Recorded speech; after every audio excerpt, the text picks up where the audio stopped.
Programımız kaldığımız yerden devam ediyor. Şu anki konuğumuz enfeksiyon hastalıkları uzmanı, uzman doktor Fatih Yıldız.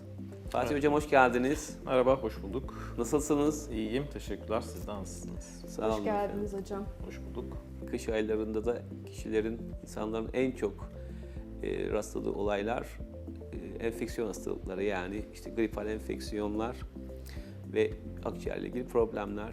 Bu konuda neler söylemek istersiniz? Evet, kış girince herkesin bir sağlık problemi ortaya çıkıyor tabii ki. Solunum yolu enfeksiyonlarını biz kışın çok daha fazla görüyoruz. Bunun tabii belli başlı sebepleri var. Burada kalabalık ortamların, kapalı ortamların daha çok kullanılması. İnsanlar aynı anda kapalı ortamda bulunuyor. Bunun dışında tabii ki yoğunluğun arttığı bazı ortamlarda faal, okul, yurt gibi kalabalık ortamlar ortaya çıkıyor. Bunun dışında tabii ki hava faktörleri değişiyor. Hava sıcaklığı düşüyor. Bunun dışında kapalı ortamlardaki bulunan havada kuru olduğu için dolayısıyla genel olarak bir solunum yolu enfeksiyonlarına bir yatkınlık ortaya çıkıyor. Hocam yani özellikle kış aylarında evet çok fazla oluyoruz, hepimiz görüyoruz. Özellikle çocuklar okul dönemindeki çocuklar evlere çok taşıyorlar Evet. ve bizler de arkadaş ortamlarında, sosyal ortamlarda birbirlerimizi maalesef geçiriyoruz bu hastalıkları. Özellikle şunu sormak istiyorum. Solunum yolu enfeksiyonu neden bu kadar yaygın hocam? Bunun Evet. yaygın olması, bu kadar kolay yayılmasının sebebi nedir? Evet. Bahsettiğimiz faktörlerden tabii ki birincisi kapalı ortamlar. Buradaki hava sirkülasyonları genelde az ve yetersiz olduğu için ve hastalık da daha ziyade virüsler, konuşma, aksırma, bir şekilde ağzımızdan çıkan partiküller havaya yayılıyor. Dolayısıyla bunlar belli süre havada kalıyor ve biz o havayı içimize çektiğimiz zaman virüs vücudumuza girmiş oluyor. Bunun dışında tabii ki yakın temas, yakın arkadaş ya da aile çevresinde bulaş tabii ki çok kolay oluyor.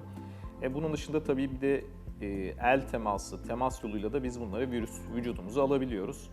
Kirli ortamlara ya da kirli eşyalara temas ettiğimiz zaman ellerimize temiz değilse yüzümüze, gözümüze, özellikle stresli zamanlarda çok fazla temas ediyoruz. Bu da tabii ki virüsler için vücuda giriş için bir yol oluyor.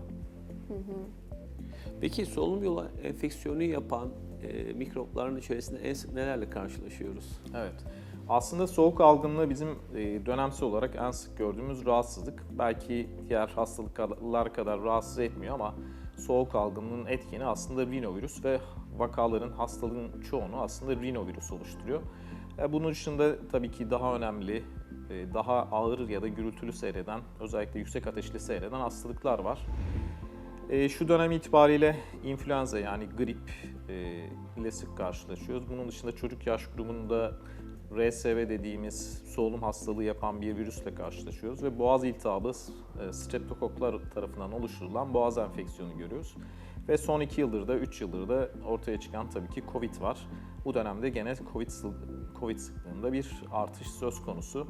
Tabii ki bununla sınırlayamıyoruz. Solunum yolu enfeksiyonları ve solunum yolu enfeksiyonu oluşturan bakteriler, virüsler sayıca çok fazla. Bronşit, zatüre, buna benzer durumlarda sıklıkla karşılaşıyoruz. Hocam soğuktan etkilendiğimiz bu soğuk algınlığı ve gripten korunabilmemiz mümkün mü? Bir de tartışmaya da çok açık bir konu ama herkes yaptırıyor. Yani ben de bir dönem bayağı her yıl yaptırdım her Evet. kışa girerken. Aşılar bizi korur mu? Gerçekten işe yarıyor mu? Evet. Tabii ki hastalıktan korunmak mümkün. Bunu insanlar da belki son 2-3 yılda maske kullanarak aslında deneyimlediler. Son 2 yılda belki soğuk algınlığı ya da grip sıklığında ciddi bir azalma oldu. Bu maske kullandığımız dönemde oldu. İnsanlar da bunu bizzat yaşadılar. Tabii ki kalabalık ortamlarda özellikle kışın salgının olduğu dönemlerde maske kullanmak önemli bir koruyucu etken. Bu hepimizin yaşayarak gördüğü bir şey. İkincisi tabii ki hasta kişilerden uzak durmak. Biz belki hastaysak kendimizi geriye çekmeli ve diğer insanlara bulaşmayı engelleyebiliriz ama hasta kişilerden uzak durmak gerekiyor. Üçüncü önemli faktörün de aslında el temizliği olduğunu biliyoruz. Çünkü dediğimiz gibi solunum yolu enfeksiyonları elimizle kendimizi çevreden aldığımız mikropları vücudumuza bir şekilde bulaştırıyoruz. Dolayısıyla el temizliği de önemli. Bu faktörleri sağlarsak, bu önlemleri alırsak aslında hastalığın hani %100 koruyamasak bile kendimizi önemli bir ölçüde korumuş oluyoruz. Bunun dışında tabii aşı faktörü var. Korunma önlemlerinden bir tanesi de aslında aşı. İşin içi tabii ki bir enfeksiyon olduğu için aşılar ilk akla gelen yöntemlerden bir tanesi. Aşılar illaki işe yarıyor ama tabii ki bir aşının vücutta oluşturduğu yanıt süresi zaman içinde azalabiliyor. Dolayısıyla her yıl ya da belli aralıklarla tekrarlanması gerekiyor. Ama grip aşısı şöyle bir şey. Grip aşısının içerisinde tabii ki 3 ya da 4 virüse karşı, virüs alt tipine karşı, grip virüsünün alt tipine karşı parçalar ya da antijenler var. Dolayısıyla aslında grip aşısı olduğumuzda bütün solunum yolu enfeksiyonlarından korunmamış oluyoruz. Grip önemli bir hastalık etkeni. Biz grip aşısı olduğumuzda aslında gribe karşı koruma sağlamış, vücudumuzu önceden hazırlamış oluyoruz ki hastalığın ortaya çıkabileceği olumsuzlukları azaltmış olalım. Yani daha güçlü olabilmek için, hastalık Evet. geldiğinde daha güçlü onu karşılayabilmek için olmak Evet, gerekiyor. bu kesinlikle şey olarak hani vücudu önceden virüsle karşılaşmadan önce virüse karşı vücudumuzu hazırlamış oluyoruz ki gerektiğinde hızlı müdahaleyi savunma sistemimiz hızlı şekilde müdahale etsin ve hastalık bir hafif geçirilebilir. İkincisi ağır hastalığın oluşturduğu problemlerin ortaya çıkması engellenebilir. Bu hastaneye yatış olabilir, ölüm olabilir.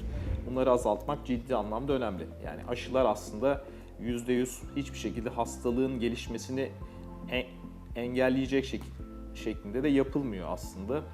Kişiden kişiye de aşı yanıtları değişken olabiliyor. Ama hafifletmesi bile büyük bir şey. O hastalığı daha hafif tabii. geçirmemiz bile bizim Tabii için büyük yani normal bir hayatımız avantaj. devam edecek. Belki işe gidip gelme ya da okul devamı problemleri ortaya çıkmayacak.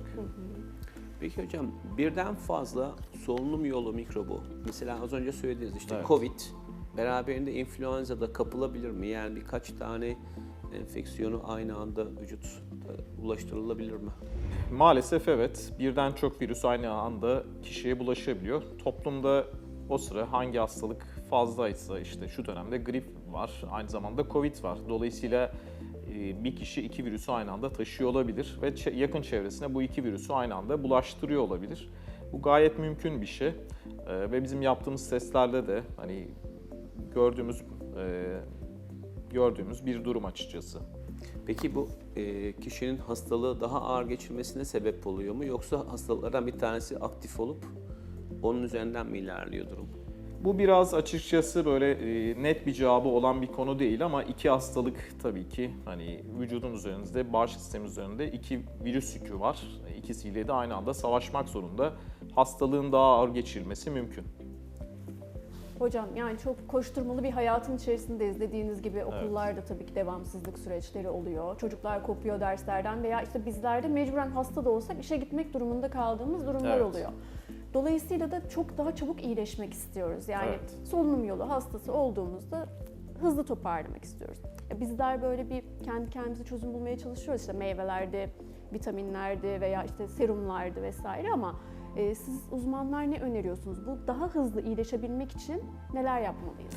Aslında tabii ki hastalık hızlıca ortaya çıkmıyor. O bir hani süreç aslında. İyileşmek de benzer bir şekilde süreç. Hani 1 ya da 2 günde bunu her zaman yenmek mümkün olmayabiliyor ama hasta olduğumuzda yapabileceğimiz bazı şeyler var tabii ki. Hani yoğun ve stresli ya da koşturmalı bir hayatımız varsa kendimize biraz dinlenme, vücudumuza hani enerjiyi doğru yerde kullanması açısından bir destek olmamız gerekiyor.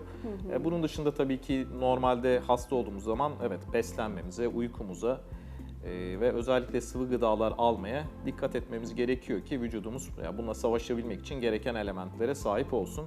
Tabii ki diğer bir faktör de şikayetlerimize yönelik ilaç kullanmak. Bunlar genelde işte solunum yolu enfeksiyonları. Bunların biliyoruz ki çoğu viral. Her durumda antibiyotik kullanmak gerekmiyor. Ağrı kesici, ateş düşürücü gibi ilaçları alarak kendimizi daha iyi hissedebiliriz ama buradaki diğer faktör de diğer insanları korumak. Bunu da ya maske takarak ya da kendimizi diğer insanlardan mümkünse biraz soyutlayarak çevremizi de koruyabiliriz. Vermiş olduğunuz güzel bilgiler için çok teşekkür ederiz. Ben teşekkür ederim. Çok teşekkürler hocam. İyi ki geldiniz. Bugünkü program konumuz enfeksiyon hastalıkları uzmanı, uzman doktor Fatih Yıldızlı. Kendisine vermiş olduğu bilgiler için tekrar teşekkür ediyoruz. Programımız kaldığımız yerden tüm hızıyla devam ediyor.